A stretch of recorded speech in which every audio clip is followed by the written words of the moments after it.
Bonjour Manouya, aujourd'hui je reçois Régis Plichard qui vient nous parler de la fête de la science, la semaine de la science. C'est parti? Bonjour à toutes les deux, oui c'est parti, ou presque. L'échéance approche, ça va démarrer le mercredi 11 à 8h30 avec l'inauguration officielle.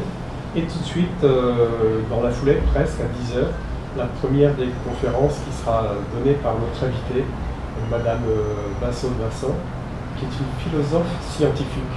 Alors, est-ce que c'est dans la veine des humanistes des siècles précédents? Vous étiez à la fois scientifique et philosophe? Non. Pourquoi de la philosophie? Effectivement, la fête de la science, ça peut paraître un petit peu bizarre. En fait, ce n'est pas le thème de la fête de la science 2017 en Polynésie, c'est la recherche et l'innovation au service de la société. Donc tout naturellement, bien sûr, on s'est orienté vers des ateliers, des conférences très scientifiques.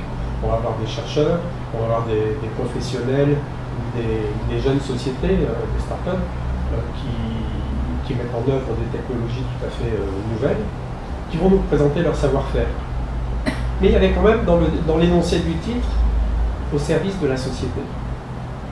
De quelle société parle-t-on?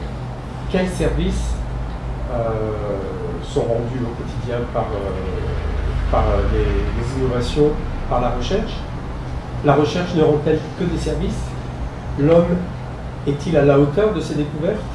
N'y a-t-il pas des dérives, de l'éthique? Enfin voilà autant de questions. De la déontologie et... Voilà. Donc on voit qu'il y a quand même matière à réflexion autour de ce thème et on ne voulait pas écarter cette partie du sujet. Mais qui est importante de toute façon parce qu'il faut se poser des questions. C'est où sont les limites de la science et les limites par rapport à l'humain? Alors on sait que quand des nouvelles recherches doivent être entreprises, les groupes de chercheurs sont soumis à un comité d'éthique.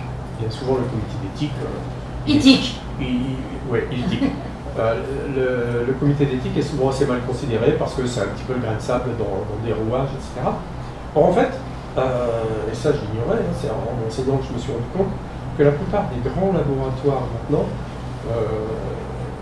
emploient des philosophes scientifiques. Ce sont des gens qui ont le plus souvent un doctorat en philosophie et un doctorat ou plusieurs en sciences, et qui arrivent à anticiper un petit peu le comité d'éthique pour faire en sorte de diriger les recherches dès leur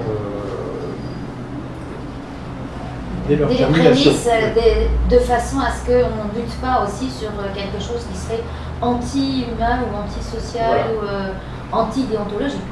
Voilà. Donc des conférences qui promettent. Hein, Madame Basso-Vincent arrive samedi soir. Grâce à la complicité d'ATL qui nous offre certainement encore son billet d'avion, sinon on ne pourrait pas le faire. Et dès mercredi matin, donc, mardi soir, une première conférence importante sur l'éthique précisément. Mardi soir à la CCISM à 18h. Et mercredi matin, donc en ouverture, à 10h. Puis en fin de journée à 16h. Et ensuite le jeudi à midi. Une troisième conférence. Toujours la même personne? Toujours la même personne. Elle va pas changer quand même. Non, elle va décliner justement ce thème selon 4 directions différentes.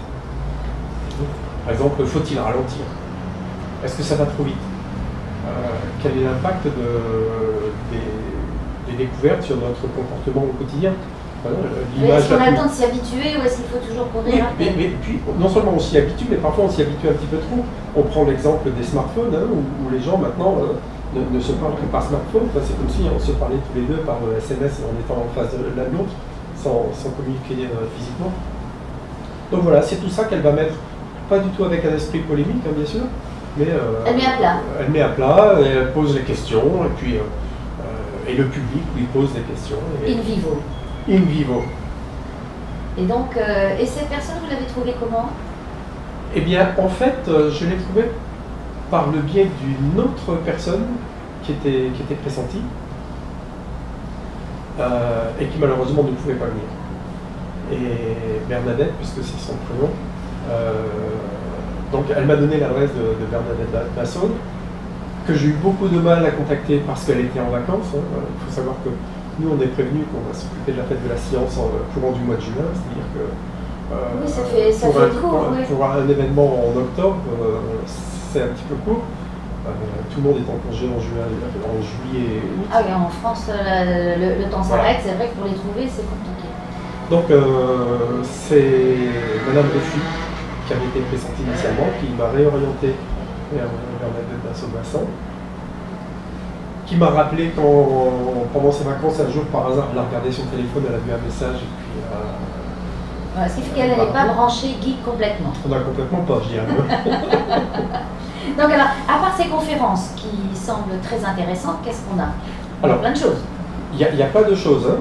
Il y a des ateliers, donc je disais. Alors attends, ça s'adresse à qui? Ça s'adresse à tout le monde. Les enfants, la les fête de la science, petits. c'est vraiment. Alors la fête de la science, il faut la recadrer, c'est un événement national qui se passe partout dans le monde français, j'allais dire en France et outre-mer, qui est financé en grande partie par le ministère de l'Éducation et de l'Innovation. En Polynésie, il est donc par le Haut-Commissariat et également par le pays dans une moindre mesure. Ça veut être le prétexte de la rencontre entre le public et les scientifiques. D'abord pour que le public apprenne ou réapprenne ou comprenne comment fonctionnent ces objets qu'il utilise au quotidien. Un smartphone, ça. Oui, on finit par avoir quelque chose de tout à fait... Ça me paraît même plus magique, hein, alors que il y a 15 ans, voir l'image de votre personne pendant qu'on téléphonait, ça relevait encore de la science-fiction. Là maintenant, du Skype, tout le monde en fait. Oui, mais quand ça ne marche pas, on ne comprend pas. Et quand ça ne marche pas, c'est même agaçant. Oui. Donc on s'habitue extrêmement vite à toute cette débauche technologique. Et là, donc ça s'adresse, cette fête de la science et tout ce qui va se passer, aussi bien aux enfants, aux scolaires, qu'aux non-scolaires, aux adultes. Oui, tout le monde peut venir. Tout le monde peut venir. Alors c'est libre d'accès, c'est gratuit bien évidemment. Les conférences sont également gratuites. La conférence qui se fera à la CCISM le mardi soir sera gratuite également. Toutes les autres conférences se tiendront dans une salle des commissions au fond du hall de l'Assemblée, hein, puisque tout est regroupé à l'Assemblée de la Polynésie française, qui nous prête ses locaux cette année encore. Donc une vingtaine d'ateliers. On va parler de réalité virtuelle, avec des casques Oculus de réalité virtuelle, qui vont nous faire vivre des expériences un peu étonnantes. L'application Apetrail, donc peut-être vous avez déjà entendu parler, c'est un jeune qui a mis une application qui permet de savoir à quelle heure va passer le prochain truck. Alors ça relève de la science-fiction. Je suis méchante. Oui, parce que... mais heureusement, souvent, la réalité finit par dépasser la fiction. Oui, alors ça serait une invention absolument merveilleuse, et si elle marche vraiment, ça va être super. On va voir aussi des abeilles, des ruches, qui contiennent un tas de capteurs qui sont contrôlés donc à distance. Plus exactement, leur état de santé est vérifié à distance. Je crois que c'est encore les seuls qui sont exempts de maladie ici. On ne peut pas dire vraiment qu'elles soient exemptes, mais on en a encore. En tout cas, de façon globale, les abeilles sont encore en déclin. En déclin, oui, partout à cause des pesticides. À cause des pesticides, bien sûr. Des petites maladies. Des imprimantes 3D. Fab Lab va nous présenter des objets qui fabriquent des trucs, là. Oui. Moi, je présenterai aussi un cadran solaire numérique. C'est-à-dire ça fonctionne avec l'ombre du soleil, sauf qu'il écrit l'heure au format numérique, comme une image numérique. Ah oui, c'est amusant. Ouais. C'est amusant, ça a été fait sur une imprimante 3D. En fait, c'est un manche percé de plein de petits trous, et en fonction de la position du soleil, eh bien, le soleil passe à travers les trous ou ne passe pas et dessine des chiffres dans l'ombre du bras. C'est étonnant. Ah oui, alors ça n'utilise pas d'électricité? Ah non, pas du tout, c'est la lumière solaire, c'est un cadran solaire. Ah ouais.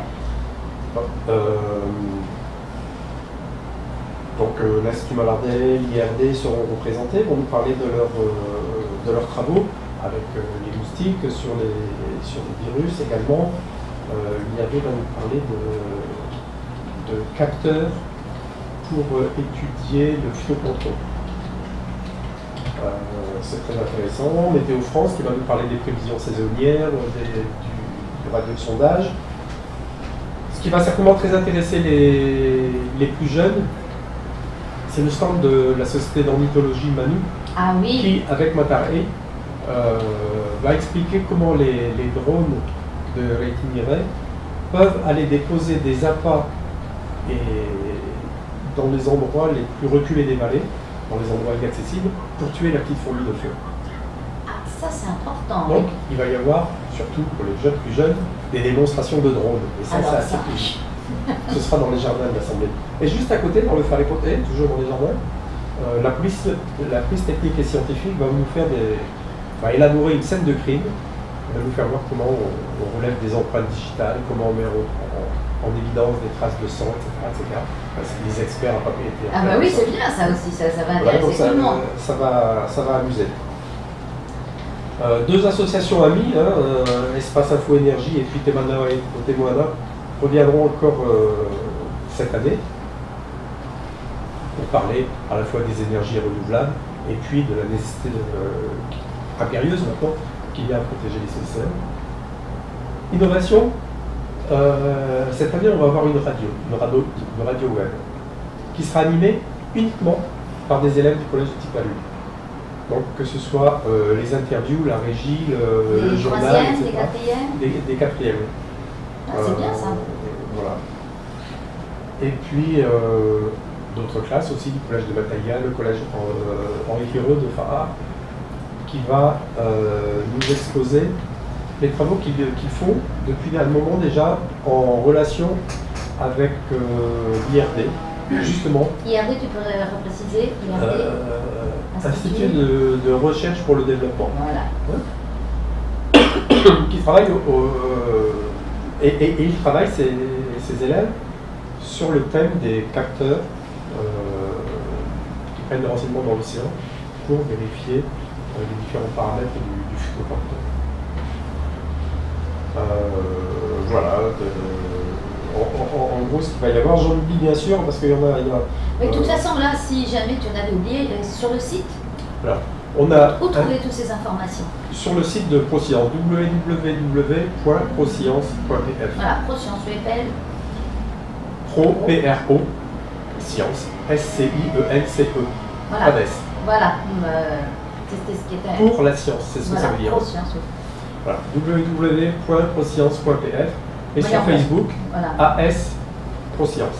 Et on va le trouver sur mes ProScience Tahiti avec la recherche, on trouve comme ça aussi. Oui. Et puis bon, on arrive sur une page d'accueil, puis là on clique sur FDS, Fête de la Science 2017, et puis là c'est assez complet.